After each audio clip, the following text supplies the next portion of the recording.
Good morning and welcome to the Core Connection. I'm Mira Rubin here with you on Enlightened World Network. And today's topic is motivation. What is it that gets you out of bed in the morning? And how can we harness these motivators in our lives to move more in the direction of our dreams? So it should be a fun conversation. Before we get started, though, let's take a minute to get present.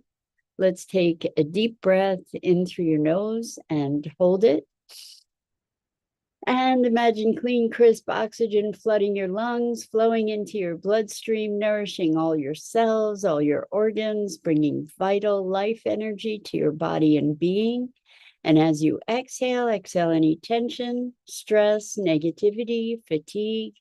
And now let's take another deep breath in through your nose and hold it. This time, imagine brilliant, bright light lighting you up from the inside out, illuminating, electrifying, and energizing all your cells, your molecules, your electrons, creating a brilliant beam of light and energy from your heart out into the world. And as you exhale any remaining tension, stress, negativity, fatigue. And now let's press our palms together, vigorously rub your hands together to feel the friction, the temperature, the pressure, the motion, and the tickling and tingling when you stop. And allow all those sensations to bring you present right here, right now, into this remarkable physical form that enables you to experience life. Welcome, welcome, welcome. And good morning, Rosalind. Good morning and welcome. And welcome to everybody else who's joining us. Good morning, Robin. So good to have you both here with us and everybody else. Today we are talking about motivation. And how do we harness motivation? What is it that motivates each of us? I think if we can start to identify what motivates us, then we have a better opportunity perhaps to harness that motivation and utilize that in moving more toward the fulfillment of our dreams and our greater expression. I wonder, I'm thinking this is not unique to me, but something that motivates me is being accountable to others. So, for instance, if I were doing an exercise regime, being accountable to somebody else, like to go to the gym with, for instance, or where I have to check in and I have to be accountable, it makes a big difference. I find that I will often do things for other people that I wouldn't necessarily do for myself. And that if somebody else is holding me accountable, then I'm more likely to fulfill my end of the bargain, which I wonder, is that something that you experience as well? I know that left to my own devices, oftentimes I just let things go by the wayside. So I know I've been talking for a long time about building this course, the money course, and so it's kind of been languishing because I've had other things that I've gotten, other shiny things that have taken my attention elsewhere. And so I just engaged a virtual assistant to be supporting me in the development of this thing.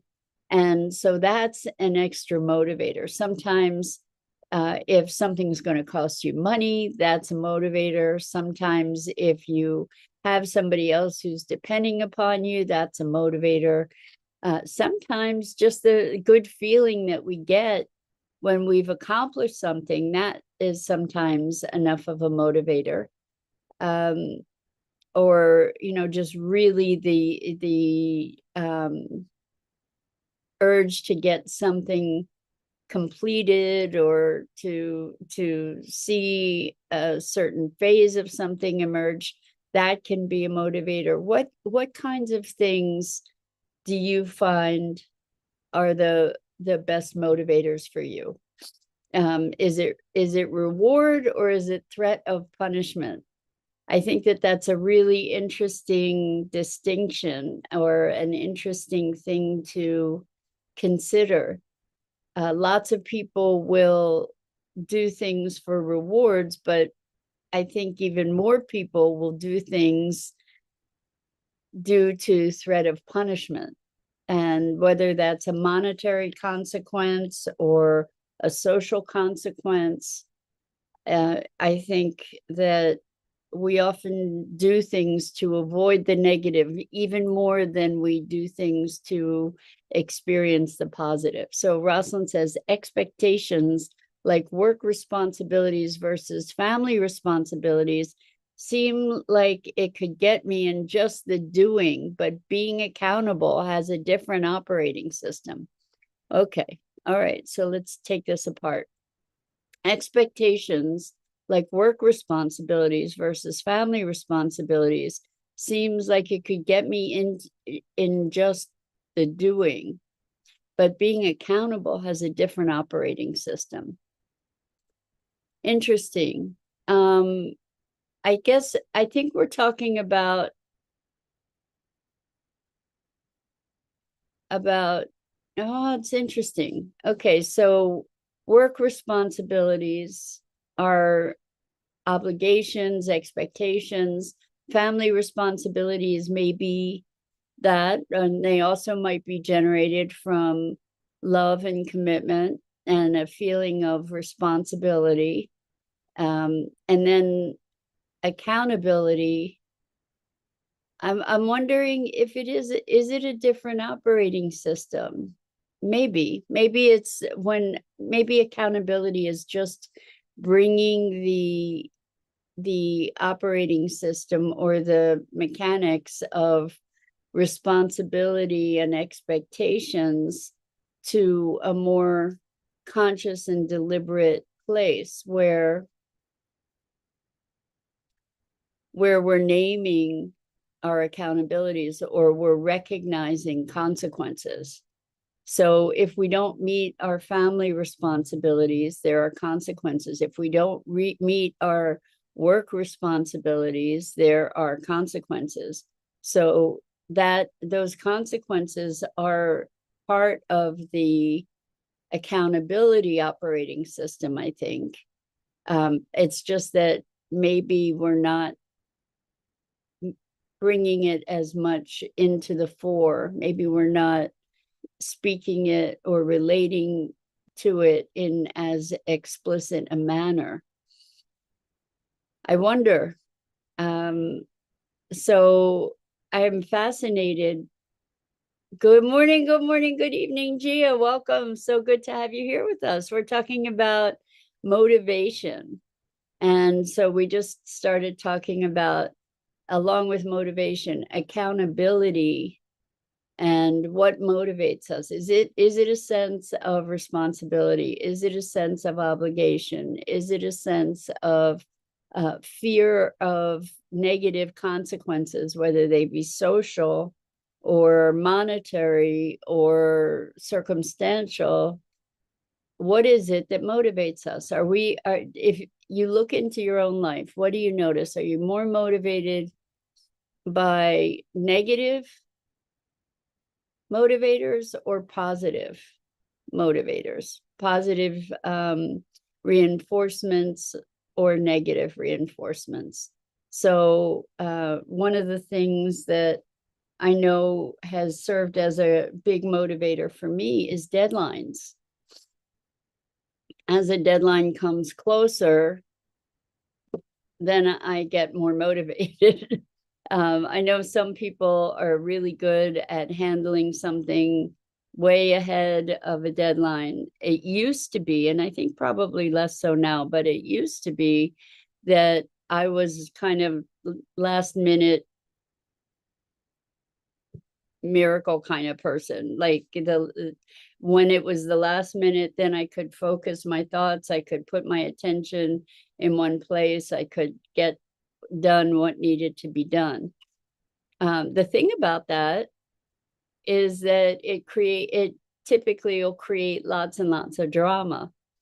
So it's interesting how, some people plan things out meticulously well ahead of time, and other people kind of wing it and I notice or do things at the last minute. And it's interesting because I notice, for instance, with this morning conversation, I do not plan this out ahead. It works best out for me, just sitting down up to 15 minutes beforehand and saying, okay, what are we talking about today? And just getting a topic and writing the brief description, and then bam. There was a meeting that I was leading with a group in a consulting capacity. And rather than preparing for days, which I used to do, I used to be a massive over preparer. But rather than doing that, 20 minutes beforehand or a half hour beforehand, I went back over some notes, and that was the preparation that I did for the meeting. And the meeting went great. So I think that, maybe there's a balance between over preparing and winging it. But what is it that motivates us? Are you motivated by fear, like fear of failure? So that's what motivated me to do all this massive over preparation for years when I was teaching. I would just make myself crazy with, like, I never knew enough. What was going on around that was that I just never knew enough. And so I would go through these massive research and learning phases, and I would learn all this stuff that most people didn't even care about. And it wasn't even particularly relevant to the teaching that I was going to do, because it kind of went above and beyond what the circumstance called for. So in that case, I think fear was a motivator, fear of looking bad, or fear of not knowing enough, fear of maybe being an imposter, like, I don't know this stuff. Here I am supposed to be teaching it. So I learned it really, really well. Fear of embarrassment. And maybe some of us are motivated by accolades, by people standing up and cheering and giving me the attaboy, like, or attagirl, kind of pat on the back. You did a great job kind of thing. I guess it's not that dissimilar from looking at different people's love languages, right? We have different things that motivate us. Some of us don't like being in the spotlight. And so it's not the accolades that motivate us. Maybe appreciation, recognition, kindness,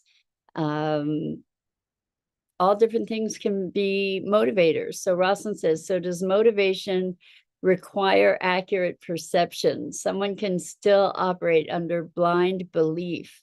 Accountability to me involves self-honesty. Oh, that's such a loaded statement, Rosalind. So does motivation require accurate perception? Accurate perception might be an oxymoron, to some degree. I don't know how accurately any of us can perceive anything.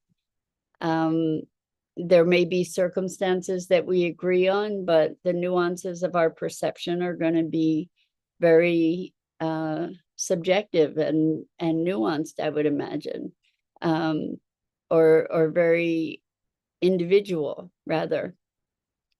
So someone can still operate under blind belief. Accountability, to me, involves self-honesty. Okay, so this goes back to the operating system that you were talking about. Accountability being self-honesty.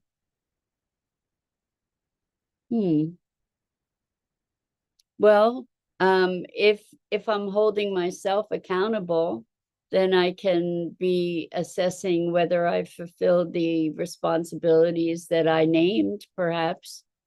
And maybe that's whether I'm being honest with myself or not in that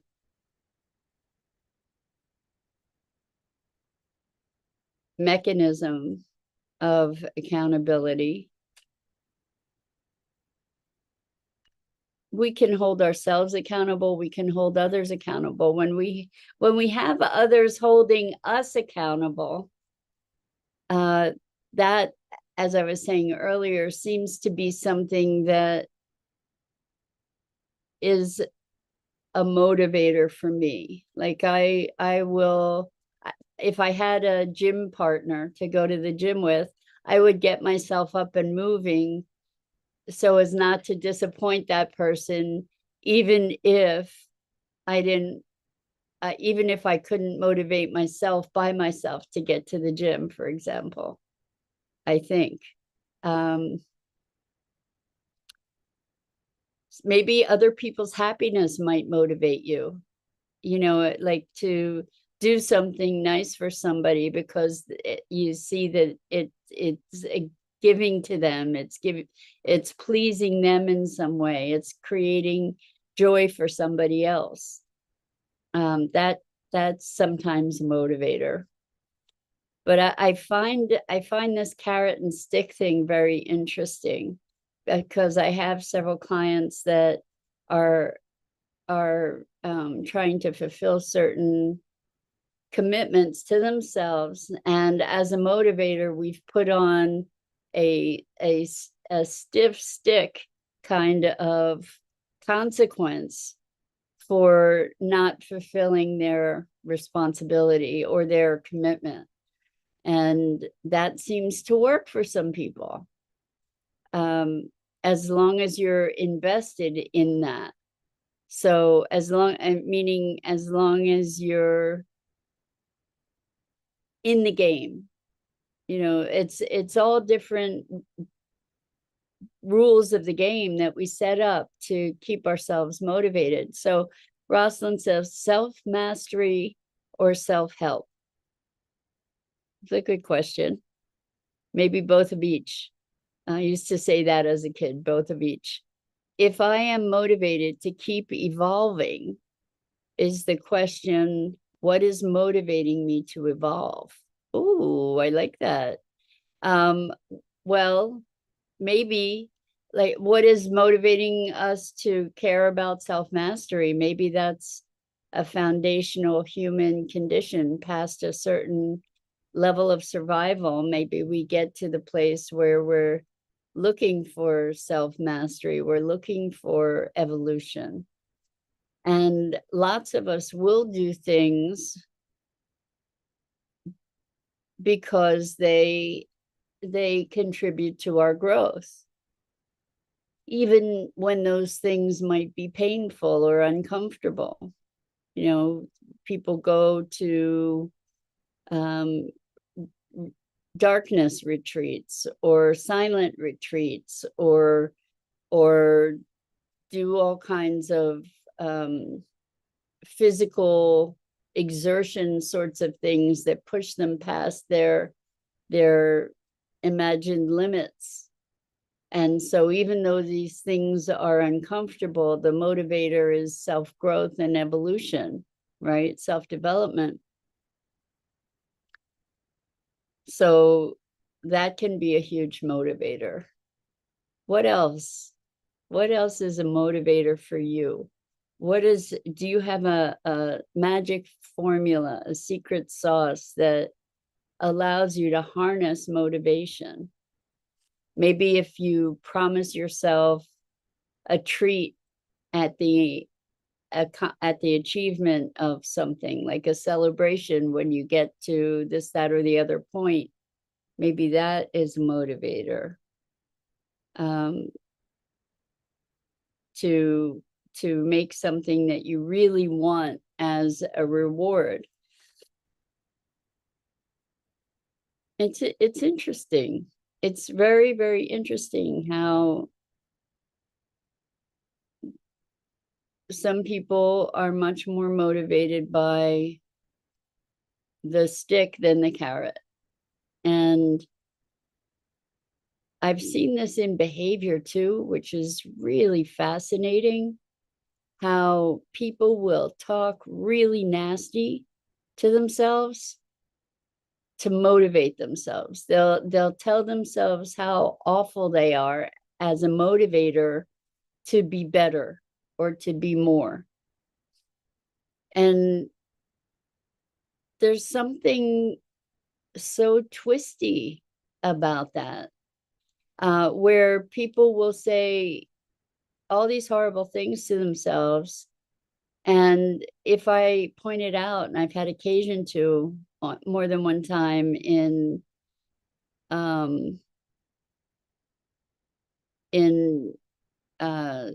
sessions, I'm sorry, I just got really distracted because somebody put this whole thing in French in the chat. Strange. Okay, so I think it was a scam, kind of. Sorry, just distracted me. Shiny thing, squirrel, right? So anyway, we're talking about how we motivate ourselves. And so I would point out to people, do you need to speak to yourself so negatively rather than in an encouraging way? And they were like, no, if I don't worry, if I don't speak harshly to myself, if I don't offer myself all kinds of criticism, then I won't do this, that, or the other thing, or I'll slack, or I'll be lackadaisical. If I'm happy, I won't get stuff done. I need to make myself miserable in order to do stuff. It's crazy. I mean, that we need to be vicious to ourselves in order to get something accomplished. If that's the case, at what cost? At what cost? So it makes me think about worry. And people think about, well, I'm going to expect the worst, prepare for the worst, and expect the best. And I don't think you can do both. I don't think that you can be focused on preparing for the worst and at the same time expect the best. And so we could be preparing and expecting the best, or we could be preparing to support the best, but preparing for the worst means that we need to invoke the worst. I guess it's a matter of dwelling.